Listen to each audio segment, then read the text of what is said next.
Our team got ahead in the last few minutes of the Friday night football game, which was coming to an end. I was excited for the weekend to start as I cheered with my friends Cisco and Lauren from the stands.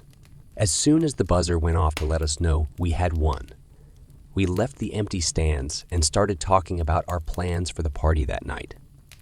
"Hey, people, do you want to check out the woods past the field before going home?" I asked with a nod toward the dark trees that were surrounding the field. There had been rumors about weird noises and seeing people in the trees since we were freshmen, and as my senior year was coming to a close, I became interested. Cisco just shrugged. "Man, don't do that. You know how crazy those stories get.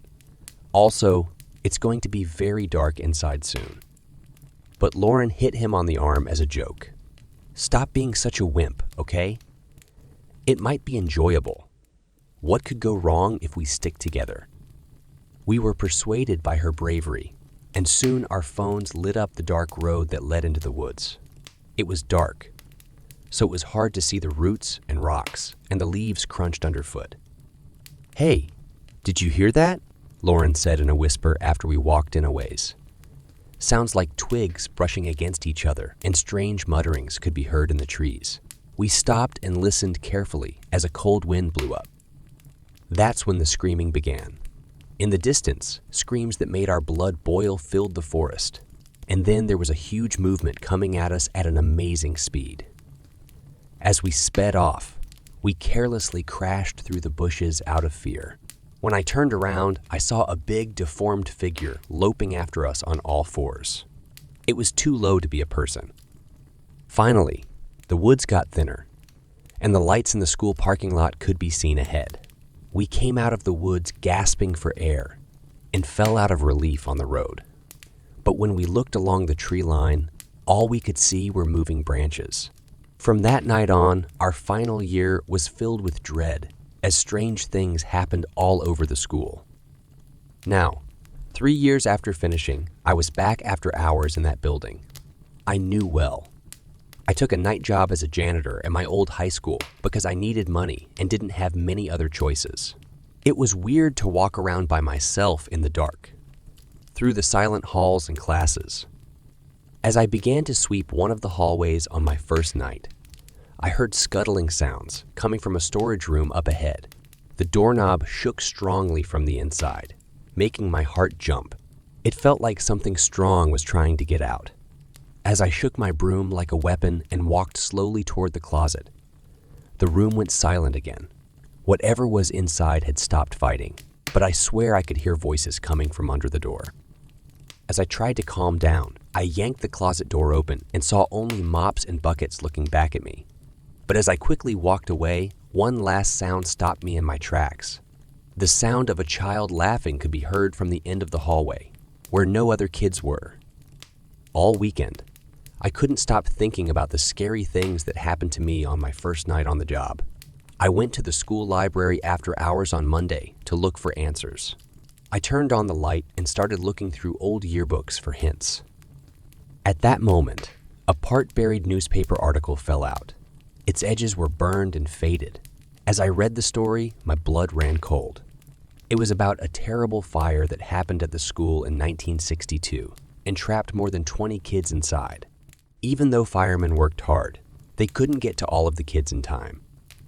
I sat back in shock as other long-forgotten pieces of memory came flooding back to me. For years, people have said that ghosts roam empty hallways, that flashing lights have been seen dancing by themselves at night, and that scary figures have been seen at windows that shouldn't be there.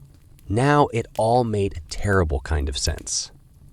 That night, as I cleaned the library, I told Carl, the old janitor who had been here for decades, about what I had found. He listened carefully while changing the light bulbs. After such a terrible event, there must still be some ghosts around. I've had my own run. Ends with the law over the years, but luckily not in a while. Carl's worn-out voice had a strange sense of knowledge to it. Take note, boy. If you keep digging, they might not like it. It's best to forget about the past. That weekend, though, I dragged Cisco and Lauren to the library because I was really interested. I remembered our scary experience from senior year in great detail as I looked through stacks of papers. I was sure that night we saw more than just a monster. Lauren got cold. God, it all makes sense now. But are you sure you want to look around by yourself at night? Whatever is here already knows you're looking into it. Cisco showed a picture from the year before the fire. Hey guys, take a look. Doesn't that girl in the front row look like someone you know? As we got closer, we saw a pale face with scary brown eyes that I had only seen in dreams since that football game. These were the same eyes that watched us in fear from the tree line that night. I agreed to work extra late shifts for Carl because I was determined to find the truth. I started to notice small oddities as I walked through empty hallways with a heavy-duty flashlight, scribbles on boards that couldn't have been made during the day, and lights flashing for no clear reason. Every night, the noises got louder until I had to look over my shoulder at every sound because my nerves were so tense. Then, one Monday, I found Carl not at work and the door to the repair room open, with fear building in my stomach. I walked inside and dropped the flashlight in shock at what I saw in the dark. As I rushed to get the dropped flashlight, my heart was racing so fast that it felt like it might burst. Its beam went through the crowded closet and stopped on a red spot on the concrete floor. "Carl!" I shakily called out. But there was no answer. Instead, a scary breeze kissed my neck. I quickly turned around and saw flashing up ahead. I took off down the English hall and skidded to a stop in front of a classroom opening that was lit up from inside.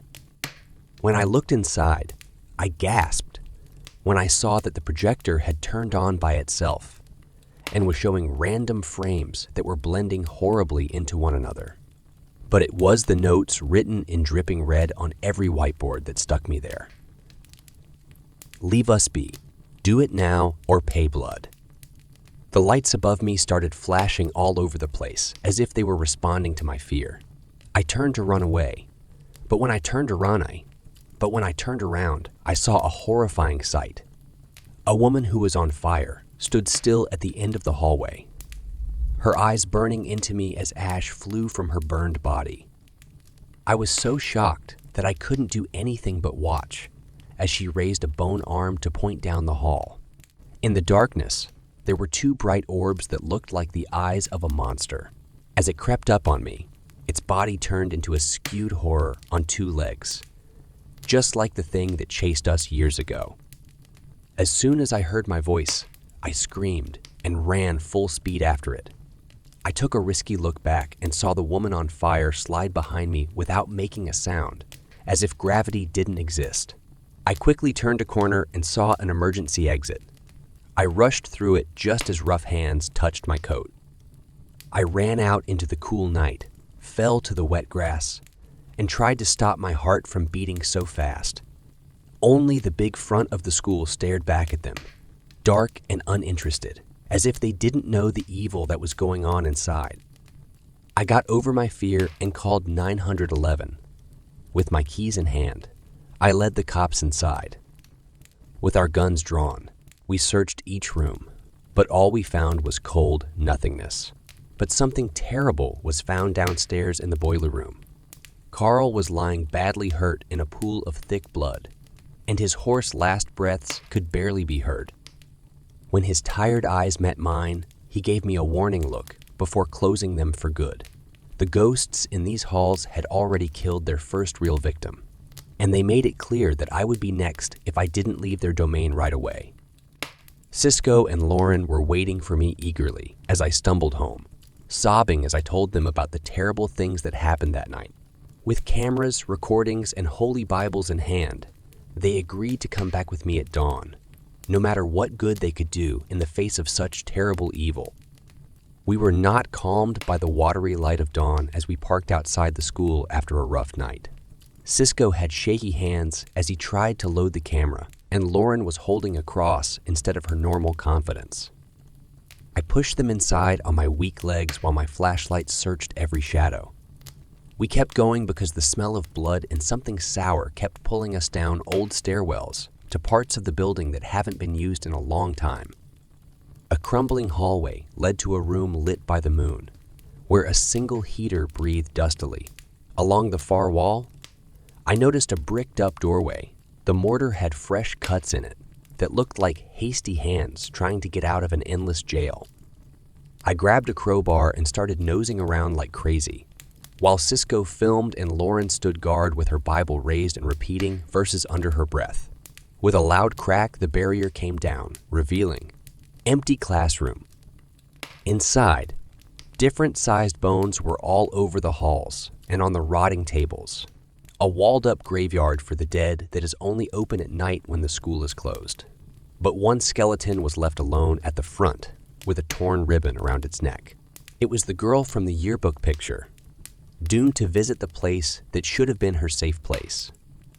There was a strange wail that shook the ceilings and kicked up dust. We ran for the exit, but two hellish shapes appeared behind us and blocked our way. The smoking ghost and the bent-over beast. They moved forward with murderous looks in their eyes. When Lauren got scared, she threw her cross at them and yelled. The symbols landed at their feet and burst into bright flames, turning the entities into screaming screams that could be heard all the way to heaven.